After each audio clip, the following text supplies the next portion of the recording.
Mungkin ada yang bertanya sama gua, "Bang, lu kenapa nggak demo, Bang? Lu kenapa nggak ikut demo ojol-ojol, Bang? Lu kenapa tidak menaspirasikan suara ojol-ojol, Bang?" Ya, gua sebagai ojol-ojol lama, ya, yang mana ojol-ojol 2017, yang udah 9 tahun di dunia ojol-ojol ini ya, 8 tahun, 9 tahun lah ya. Nah, 8 tahun lah gitu. Dan gue udah paham dengan situasi demo-demo ojol seperti ini. Kenapa gue nggak naik? Kenapa gue nggak datang? Kenapa gue sampai gue salah lokasi sampai gue ke DPR? Dan ternyata hal-hal yang seperti ini pun akhirnya terjadi. Ya, mungkin para pencari fakta ataupun para pencari berita membuat berita pendek yang nanti akan kalian lihat ini ojol murni demo atau ada something wrong di belakangnya. Nah, ya, ini murni untuk perjuangan atau cari panggung atau ada unsur-unsur politiknya seperti dikatakan oleh koalisi ojol nasional yang nggak ikut demo.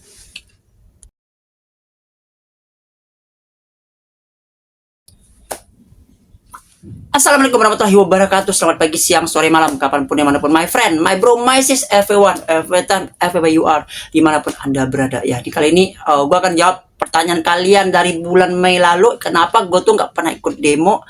Kenapa gue nggak ada di antara ribuan orang ataupun naik panggung? Sementara gue bikin konten memperjuangkan ataupun sharing tentang realita dunia hidup sehari-hari para ojol-ojol. Nah, itu kan pertanyaan kalian. Tapi di mata kalian, my bro, yang nonton gue selalu pikirnya on beat, gacor, trip 30 trip, live on beat dan lain sebagainya. Bukannya gue nggak mau bikin, tapi gue udah bosan. Berarti lo orang-orang baru yang mengikuti channel ini. Tapi kalau orang lama ataupun video-video pendek gue, itu gue udah sering bikin. Tapi sekarang itu karena gue udah males, men. Ya, ibaratnya tuh ada rasa jenuh seperti itu. Lu kapan lagi lu ojol terus, ojol terus, ojol terus. Ya, udah ganti bupati, ganti presiden, tapi ojol. Tidak ada engagement, tidak ada achievement, tidak ada kenaikan taraf untuk hidup. Ya, mungkin harga ojol makin lama makin turun, terkotak-kotak, spesialis lainnya, ojol makin banyak, PHK di mana-mana jadi ojol, sarjana nggak dapat kerja jadi ojol, bahkan S2 pun jadi ojol.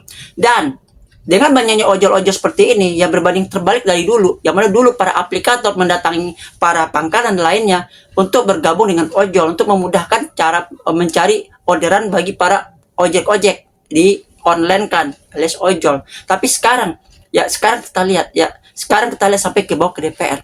Bahkan demo-demo kemarin itu katanya ada demo yang ditunggangin atau gimana. Sebelumnya kita lihat dulu ya sebuah video yang mungkin akan membuka mata kita para ojol-ojol ya, yang mana ini kita dapatkan dari TikToknya Kisah Ojolit dan akun Instagram Ojol Indonesia. Apa itu? Mari kita lihat. Ngaku-ngaku ojol demi cari simpati, tapi bisa kuliahin anak di Turki. Ini cerita soal Kemet Koordinator Aksi 205. Katanya sih perjuangin ojol, tapi nyatanya demo dijadiin ladang cuan. Dari demo, cuan ngalir terus anaknya sampai bisa kuliah di Turki. Loh, hebat banget kan? Yang lebih bikin geleng-geleng, dia juga pernah jadi tim ses Anies Baswedan pas Pilpres ke 2024. Aktivis ojol. Apa aktivis politik nih? Lucunya lagi, Kemet bikin koperasi katanya buat bantu ojol. Dengan dana awalnya Rp50.000, per bulan wajib bayar Rp10.000. Serius banget tuh perjuangin ojol. Apa cuman kedok biar makin banyak cuan? Dia juga pernah terekam kamera naik mobil mewah. Ngaku ojol, ngaku aktivis, ngaku perjuangin ojol, tapi gaya hidupnya elit melejit. Demo cuma jadi mesin duit. Jangan sampai kita ketipu sama tukang drama kayak bandit. Ojol lagi cuma jadi alat buat cari panggung dan keuntungan pribadi.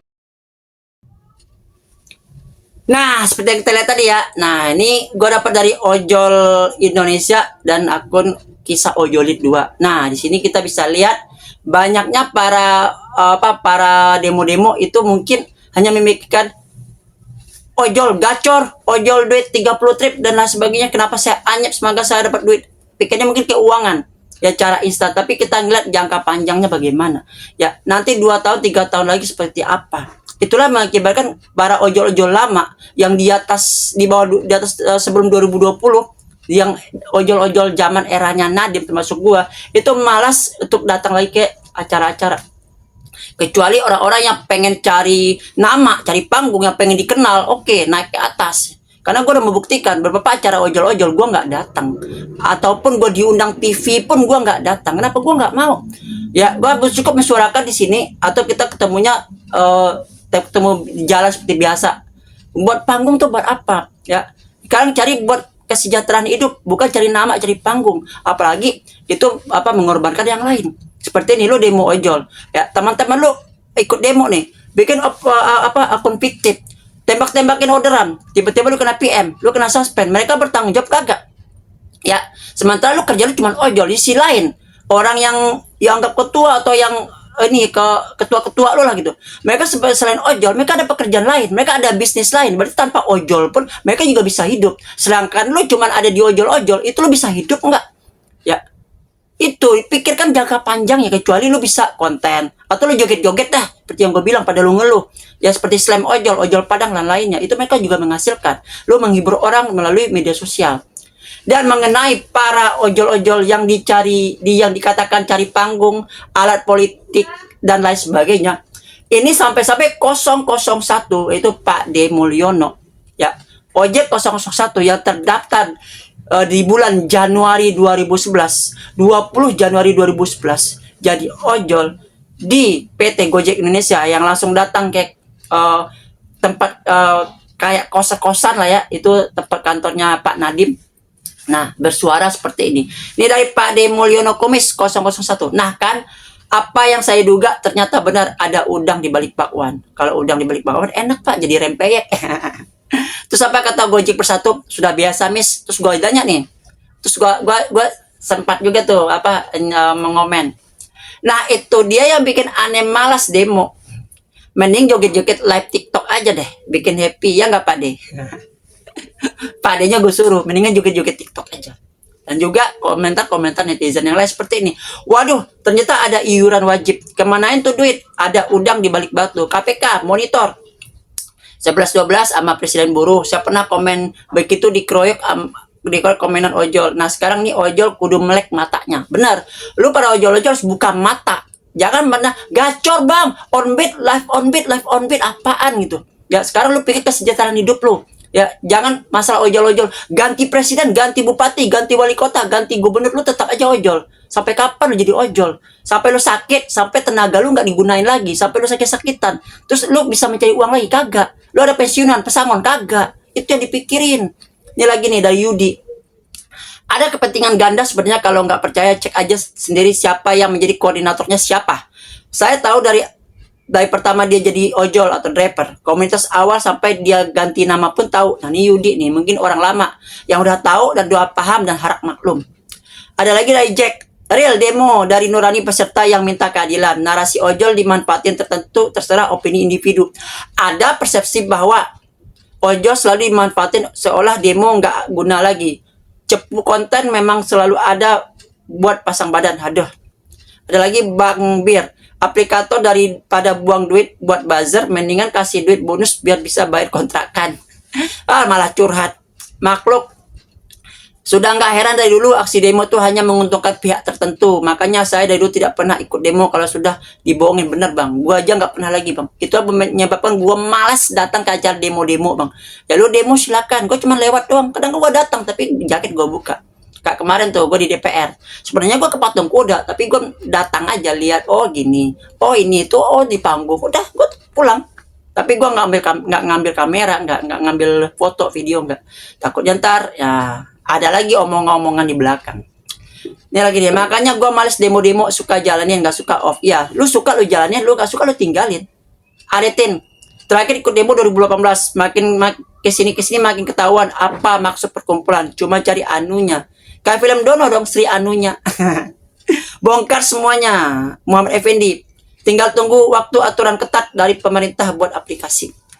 Ya, ini kembali lagi ke pemerintah. Apakah pemerintah mau buat aplikasi apa enggak? Ya, itu kita nggak tahu lah ya. Yang penting kita tetap jalan ini seperti ini. Dan sekarang udah terbongkar mata kita. Dengan terbongkar ya, dengan the power of media sosial, mungkin ada pro dan kontra, ada buzzer, ada hater dan lain sebagainya. Sekarang untuk para ojol-ojol yang nonton video gue ini, nah tergantung penilaian kalian dan kebijakan kalian.